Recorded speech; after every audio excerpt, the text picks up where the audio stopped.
오늘 하루도 말씀으로 시작해요. 데일리 큐티 나눔 데큐나.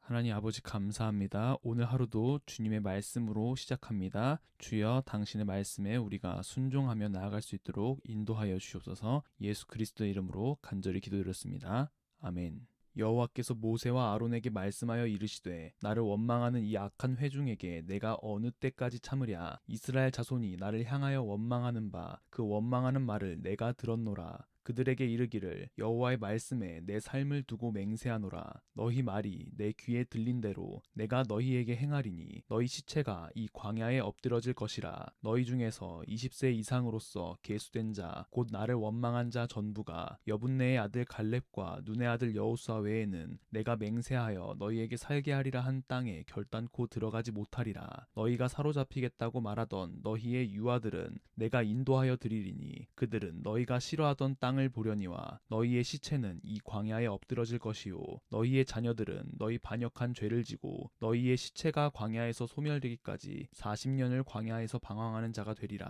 너희는 그 땅을 정탐한 날수인 40일의 하루를 1년으로 쳐서 그 40년간 너희의 죄악을 담당할지니 너희는 그제서야 내가 싫어하면 어떻게 되는지를 알리라 하셨다 하라. 나 여호와가 말하였거니와 모여 나를 거역하는 이 악한 온 회중에게 내가 반드시 이같이 행하리니 그들이 이 광야에서 소멸되어 거기서 죽으리라. 아멘. 어제 큐티 본문 마지막 14장 25절에 이렇게 나와 있습니다. 너희는 내일 돌이켜 홍해 길을 따라 광야로 들어갈지니라. 그들이 있는 곳에서 하나님의 약속의 땅인 가나안까지 가는 길은 한 달이면 충분히 갈 수 있었던 거리라고 합니다. 그런데 그 길로 가지 않고 광야로 들어가도록 주님께서 인도하십니다. 훈련이 필요했던 것입니다. 오늘의 본문 26절에서 27절을 보면 하나님께서 모세와 아론에게 이르시기를, 하나님을 원망하는 자들을 언제까지 참아야 하느냐라고 반문하십니다. 그리고 이스라엘 백성들이 하는 원망의 말을 들었다라고 이야기하시죠. 원망하다라는 단어는요, 밤에 거주하다라는 의미를 포함하고 있습니다. 하나님의 뜻 가운데, 빛 가운데 있어야 하는데 그들은 여전히 어둠 가운데 있다는 것을 의미합니다. 무엇을 원망했나요? 민수기 14장 2절 본문을 보면 애굽에서 죽었거나 광야에서 죽었으면 좋았을 것을 이라고 이야기합니다. 이것은 단순한 가정법을 의미하는 것이 아닙니다. 죽었으면 좋았을 것을 이라는 소원을 의미하는 감탄사로 기록되어 있습니다. 그래서 하나님께서는 그 소원대로 행해 주시기로 작정하신 것입니다. 28절에요. 그들에게 이르기를, 여호와의 말씀에 내 삶을 두고 맹세하노라. 너희 말이 내 귀에 들린 대로 내가 너희에게 행하리니 너희 시체가 이 광야에 엎드러질 것이라. 갈렙과 여호수아 외에 출애굽 1세대는 아무도 가나안 땅에 들어가지 못합니다. 하지만 하나님께서는 그들의 자녀들을 그들이 싫어하는 땅, 약속의 땅으로 인도하여 드리겠다라고 말합니다. 가나안 땅은 하나님께서 그들에게 약속하셨던 젖과 꿀이 흐르는 비옥한 땅이었습니다. 하나님의 언약의 땅이었습니다. 하지만 그 땅은 그들의 원망으로 인하여서 그들이 싫어하는 땅이 되어버립니다. 그리고 그 결과는 죽음이었던 것입니다. 그렇다면 이것은 완전한 비극을 의미할까요? 물론 출애굽 1세대에게는 완전한 비극인 것 같습니다. 하나님께서 그들을 가나안 땅에 들어가지 못하게 하시는 것뿐만 아니라 정탐한 날수 40일을 하루를 1년으로 계산하여 40년 동안 광야에서 살게 만드십니다. 그렇게 1세대의 죄악으로 인하여서 2세대까지 고통을 받게 됩니다. 하지만 하나님께서는 그 약속을 저버리지는 않으십니다. 그들의 자녀들을 가나안 땅으로 인도하시기 때문입니다. 하지만 하나님을 원망했던 출애굽 1세대는 여호와께 버림을 받습니다. 하나님께서 이미 허락하시고 인도해 주시는 그 삶에 대해서 원망한다는 것은 하나님께서 매우 싫어하는 일이라는 것을 며칠간의 큐티 본문을 통하여서 깨닫게 되는 사실입니다. 저의 경우도 그렇습니다. 저는 가끔 이런 생각을 해본 적이 있었는데요. 내가 그리스도인이 아니라면, 교회 다니는 사람이 아니라면, 내가 만약 전도사로 살지 않았다면 어땠을까 라는 질문들을 했습니다. 물론 다행히 하나님을 원망하지는 않았지만 다른 삶을 살았다면 어땠을까라는 고민을 했던 것이죠. 더 많은 돈을 벌지 않았을까? 더 윤택한 삶을 살진 않았을까? 등등입니다.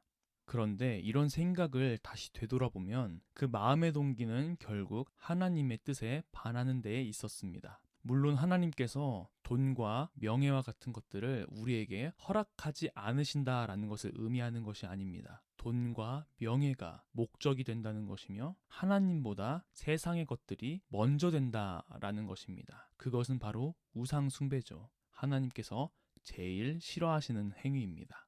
우리의 삶의 목적이 하나님이 아니라 세상의 것에 있다면 우리의 삶은 여전히 하나님을 원망하는 삶, 어둠에 거하는 삶을 살아갈 수밖에 없습니다. 그리고 그 끝은 하나님의 약속의 땅에 들어가지 못하는 것입니다. 오늘의 본문의 비극은 우리의 것이 될 수밖에 없습니다. 오늘의 본문을 통하여서 여러분에게 3가지 질문을 던져보겠습니다. 첫째, 그리스도인으로 살아가는 것이, 교회를 다니는 것이 언제 가장 비극적으로 느껴지셨습니까? 두 번째, 그리스도인으로서의 삶을 비극처럼 느껴지게 만들었던 내면의 진정한 동기는 무엇인가요? 마지막 3번째, 여러분들의 삶을 비극으로 느끼게 만들었던 그 모든 것들을 하나님께서 해결해 주실 수 있는 능력이 없으신 분이실까요? 우리의 삶은 출애굽 1세대와 같이 하나님을 원망하거나 하나님의 뜻을 의심하거나 하나님의 말씀에 순종하지 않는 삶을 살아갈 때가 참 많습니다. 그리고 그리스도인으로서 살아가는 것, 교회 다니는 것, 그것이 현 시대를 살아가고 있는 우리가 느끼기에 비극처럼 느껴질 때도 있습니다. 하지만 우리가 잘 생각해 보았으면 좋겠습니다. 그렇게 여러분들을 비극으로 내몰고 있는 것은 하나님의 말씀입니까? 아니면 세상이 말하는 것입니까? 하나님께서는요, 결국 이스라엘 백성들을 완전히 멸하지 않으셨습니다. 이스라엘 백성 중에 남은 자를 선택하셨습니다. 모두가 가나안 땅에 들어갈 수 있었던 것이 아닙니다. 하나님 뜻 가운데 순종했던 여호수아와 갈렙, 그리고 하나님을 원망했던 1세대의 자녀들, 40년의 광야 생활이 있었지만 그들은 하나님의 언약의 땅에 들어가게 됩니다.